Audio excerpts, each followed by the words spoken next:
Welcome to Eclectic Self-Protection Self-Defense Systems UK. This video will be giving you an instructional insight into how to use the slap preemptively off different stances and different variations of the offence. So we know that preemptive strikes are usually generated off some sort of stance. So the first stance we use in eclectic self-protection in any type of confrontation is defence stance. So the left leg is in front, the right leg is a comfortable pace behind, the left hand's out in front, the opposite hand comes a comfortable pace behind, there's a slight bend in your elbows here, your body's not completely forwards on, it's semi-sideways on, the palms are facing outwards, and you're in a submissive state. Yeah? That's the first fence. So the slap works in a way of bringing the hand out like so the fingers clench together, and then the thumb compresses on the side of your hand here. So you want to be slapping ideally with either the flat part of the hand for variation 1, or for variation 2 is to have a slight cup in the hand. So as you can see from this position here, the fingers and hand curl in slightly and it creates an air trap. And we're going to talk about these two variations of the slap now. So variation 1 with the open hand slap, if you just do this slightly to yourself, on your cheek, on the side of your face, you can see the stinging effect it gives you. So if you imagine you're doing that on someone's face, an attacker or an assailant, it's going to create a nice stinging effect.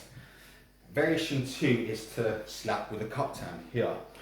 Just do this slightly to yourself, in towards your ear. If you slap someone in the ear, it creates a blockage of the fluid in the ear canal and causes a major disorientation of the head and of the attacker. And that's exactly what you want for self-defense purposes. So variation 1 is to slap the side of the face. Variation 2 is the cup hand, the strike in towards the ear. So again, we're generating off the fence stance here. So we know that if attackers use questions to disengage their victims before robbing their watch, snatching their purse, robbing their phone, their Walkman, or whatever it is they want, it works for us as self-defense practitioners too. So if we ask an assailant or an attacker in front of us a question such as, can we talk about this? Why are you picking on me? Have you got the time, please? It creates a window of opportunity into a preemptive strike. So always remember that. Ask a question to disengage the attacker to create a window of opportunity for a preemptive strike. So, from the fence stance here, you're going to ask a question such as, have you got the time, please? Why are you picking on me for? Can we talk about this? To lead into the preemptive slap. So from this position here, the slap will start from the shoulder here, your hand and arm will circulate and rotate in a circular fashion and slap the side of the face or side of the ear, and then as you follow through to get rid of the attacker. So from this position here, it's one full body action. So you don't want to just stand upright and do this, you want to think about the whole body action. So the hand starts from the shoulder here, it rotates, it comes in, tenses on point of impact against the attacker's side of the face or ear, and you follow through and slap the attacker. So from here, you ask a question, let me have you over time, please. Look, can we talk about this? Look, I'm sorry to disturb you. And so on. You see the questions engage the attacker's mind and allow deception and surprise for preemptive striking movements. What you also want to think about is not just using one strike. You want to use as many slaps as you need to get rid of the attacker. So what I mean by that is you activate a chain of slaps until the attacker is away from you or you're in a safe zone. So again, from this position, you'd ask a question, look mate, have you got time, please? You use as many slaps as you need to get rid of the attacker. Look mate, I'm really sorry to disturb you. Can I buy you another drink? Whoa, why are you picking on me for? You see the difference, yeah? As opposed to using one slap, which might not be enough to get rid of the attacker, use as many slaps as you need to to get the attacker off you using force that is reasonable and proportionate to the level of threat. Yeah. The next thing I want to talk about is how to activate the slap of open submissive fences. Yeah. So the open submissive fence basically works in a way of having your hands naturally relaxed and your hands out to the side. So I'm going to drill it off the left side this time. Yeah. So again, the hand, as opposed to starting from your shoulder here, will start from down here. So the hand will go from 0 to 100% impact, follow through, and so on. So 0 to 100. So from this position, let me go in trouble all the way through. Whoa, can we talk about this? Why are you picking on me for? You see? And the thing what you don't want to do is you don't want to telegraph the slap. What I mean by telegraphing is showing that your shoulders drawing back, showing the hand move from this position to this position and so on, and then circulating slowly into the attack. You want to be fast, effective and dynamic with no telegraph body movements. So from here, 0 to 100. 0 to 100. See the difference, yeah? And again, you would use as many slaps as you need. So it might not just be 1 from this position, it might be 2, 3, 4, 5, however many you need. So from here, well mate, why are you picking on me? See the difference, yeah? Look mate, I'm sorry to disturb you, I'm not a threat. You see? And again, you might activate them off both sides of the body.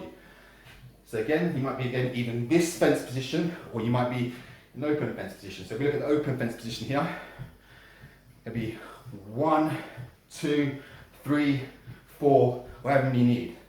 So again, from this position here, look mate, I'm sorry to disturb you, you've got no trouble with me. See the difference, yeah? Whoa, I'm not afraid, why are you picking on me for? You see how the action works, yeah? So use as many slaps as you need to get the attacker off you. The last thing I want to talk about is how to activate the slap of staggered fences. So what I mean by staggered fences, as opposed to being completely upright here, you would come off to the side, ask a question, and activate the slap from the staggered fence. Same thing on the opposite side. Come out here, why are you picking on me?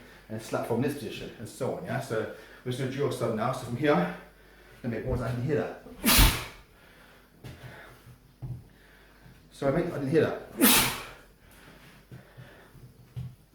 Well, can we talk about this? Sorry, can you give it a time please? You see? By staggering your fence and going off at an angle, it disrupts the attacker's vision and it disrupts the attacker's OODA loop and allows you to orientate your position to an advantageous movement to get rid of the attacker. Yeah? So you've got the basic fence here, submissive front fence, open fence, staggered fence. And the last thing I want to talk about is the deceptive fence with the slap. So what I mean by the deceptive fence is that you would use some sort of deceptive surprise movement to generate the preemptive slap. So what I mean by that is as opposed to having your fence up here, you might be here, might have your hands here protecting your groin. Lots of security guards and door supervisors stand like this. The reason being is because they protect their groin and they activate the slap off this position. Similar to this action here, as opposed to their hands being here, they generate a slap from here. Yeah? So the deceptive fence, again, it is asking a question, but using some sort of body action to disrupt the attacker's vision and orientate your position to an advantageous position. So from here, you might say, let me, you've got my time please. Use your fingers, point at them, point to your watch, their eyes will look down to your watch, and then from there you slap the attacker. See the psychology behind it. Yeah? So from this position, look mate, sorry man, you've got my time please. Whoa, sorry man, didn't mean to disturb you, you've got my time please. You see? Deceptive. So you've got the basic fence, open fence, staggered fence, deceptive fence, deceptive psychological movement to create a more advantageous position with the slap.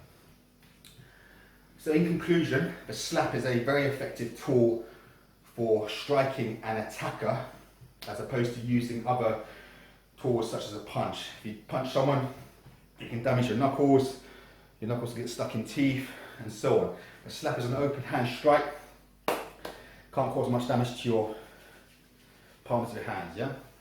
So remember, slap is a quick recap from this position here. Hand starts at shoulder level, try not to telegraph the technique. Hand circulates, it comes round.